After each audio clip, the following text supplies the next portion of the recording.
Buen día, mi nombre es Tomás Basante y voy a realizar la prueba extratemporánea de la materia de financiación. Para comenzar vamos a realizar una pequeña introducción de la empresa. La empresa de impresión de calidad Impecal se encuentra ubicada en la ciudad de Bogotá y se dedica a actividades de impresión, por lo que cuenta con una buena posición en ese mercado, principalmente en el área de Bogotá y a su vez con gran cobertura a nivel nacional. Para el año 2012, el sector de mercado de actividades de impresión a nivel de la industria editorial colombiana contó con atractivas oportunidades de negocio en Estados Unidos, México, Panamá y Ecuador, mercados a los que principalmente están llegando los productos de este sector. Esto hizo que Imprecal tuviera muy buen balance y una muy buena oportunidad en este año. Aquí podemos ver el balance general de la empresa. Podemos ver que tuvo en el activo total, en el patrimonio y asimismo en su pasivo.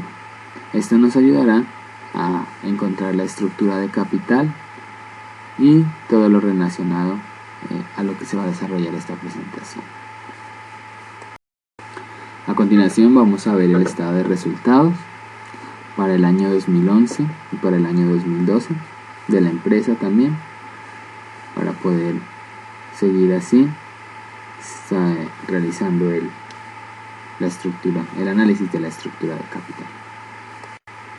Ahora sí vamos a entrar en materia.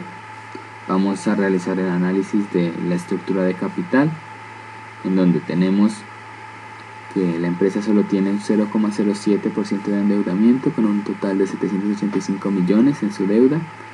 Con respecto a los pasivos, pues es un valor mínimo.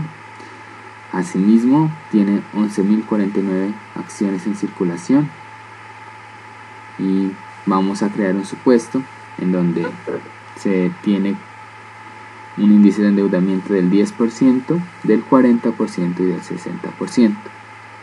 En la segunda tabla también tenemos el costo de interés, teniendo como el costo actual el 10,40% de costo de deuda con entidades bancarias. Este costo lo obtuvimos teniendo como punto de partida el 16% efectivo anual y obteniendo la tasa de costo. Y para los supuestos obtuvimos una tasa, o decidimos poner una tasa del 17%, para poder analizar y ver qué puede pasar. Ahora pasemos a la estructura de capital actual. Como veníamos analizando, podemos ver que tiene una utilidad antes de impuestos de 31.971 millones de pesos. Los intereses que obtuvimos serían solo 81.64 millones. La utilidad neta antes de impuestos pues quedaría en 31.889 millones de pesos. Trabajamos una tasa impositiva del 35%, que da 11.161 millones de pesos, para un total de una utilidad neta después de impuestos de 20.728 millones de pesos. Obteniendo esto, pues manejamos la proporción de deuda a largo plazo de solo el 0,07% y de la proporción de acciones del 99.93%. obteniendo un costo promedio de capital de solo el 13%, ya que podemos ver que el porcentaje de deuda es mínimo con respecto a la proporción de acciones, y es por eso que pues, el costo promedio de capital es básicamente el costo de las acciones. Ahora, a continuación, después de analizar la estructura de capital actual, vamos a ver la estructura de capital del primer supuesto, donde la deuda es el 10% y las acciones es el 90%. Aquí nos podemos dar cuenta, pues utilizando la misma utilidad antes de impuestos, pero con una variación en los intereses, ya que pues es más el capital de intereses que se va a usar. Asimismo, pues la utilidad neta antes de impuestos va a variar, los impuestos también, pues porque ya no van a ser los mismos, y tenemos una utilidad neta después de impuestos de 8.564 millones de pesos. lo que nos da una ganancia por acción de solo 0.86 o 860 millones de pesos. Aquí nos podemos dar cuenta que el costo promedio de capital aumentó debido al costo promedio de la deuda. Ahora pasemos al siguiente supuesto, en donde la deuda es el 40% y las acciones son el 60%. Aquí podemos ver la tabla y podemos darnos cuenta también de que el costo promedio de capital va a aumentar debido a que su deuda es mayor que las acciones. Ahora, después de analizar esta tabla, vamos a pasar al otro supuesto,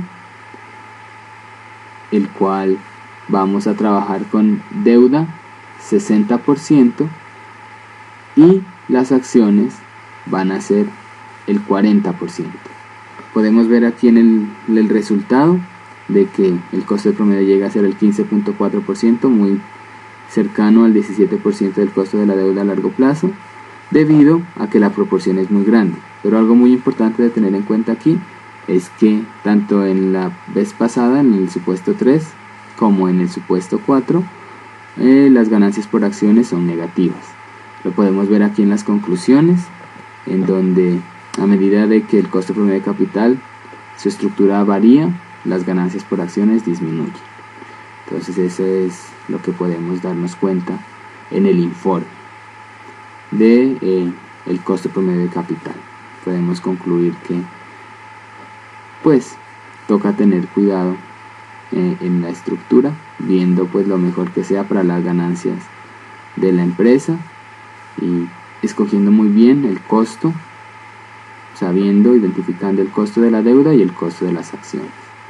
Ahora pasemos al juego de bolsa de Market Watch. Vamos a pasar analizando y mirando cuáles son las acciones que comprendieron nuestro portafolio, asimismo como las acciones que compramos, las que vendimos y bueno, los resultados de este juego. Primero, el objetivo del portafolio fue el de comprar acciones principalmente en el sector tecnológico, ya que tiene una capitalización de mercado de 376.43 billones de dólares, con un retorno al patrimonio superior al 16% y con un riesgo beta de las acciones de alrededor 1%. ¿Listo? Ahora, la composición del portafolio, aquí nos podemos dar cuenta de que compramos acciones como empresas como Apple, Google, Microsoft, Netflix, Twitter, y pues en total aquí están pues todas las acciones que realizamos en el juego. Vamos a realizar un pequeño análisis de las acciones que compramos, comprando un total de 906 acciones, siendo estas pues empresas de Amazon, Google, Apple, Facebook, Twitter. También vendimos 561 de estas acciones, igual como repetí antes, vendimos las acciones de Apple, de Google, de Facebook, de Netflix, de Amazon, de LinkedIn, de la red social también. Las acciones que compramos en Cover fueron 170, también pues utilizando este sistema para la compra de acciones. Y las acciones que compramos en Short o en corto, pues fueron 420 acciones también realizadas en este mercado, en este juego. Ahora, el del análisis fundamental técnico y de las medidas estadísticas que usamos, pues lastimosamente cuando empezamos a hacer el juego yo no tenía conocimiento de estos análisis.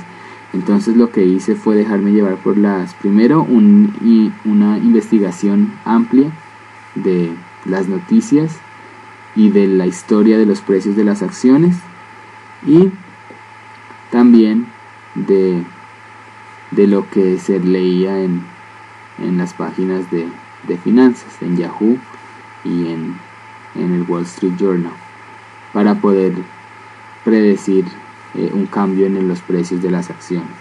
Y así fue como decidimos realizar la compra de nuestro portafolio.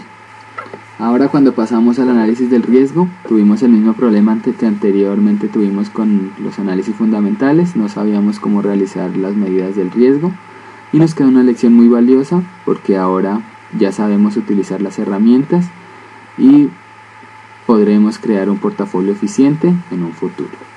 Muchas gracias por la oportunidad.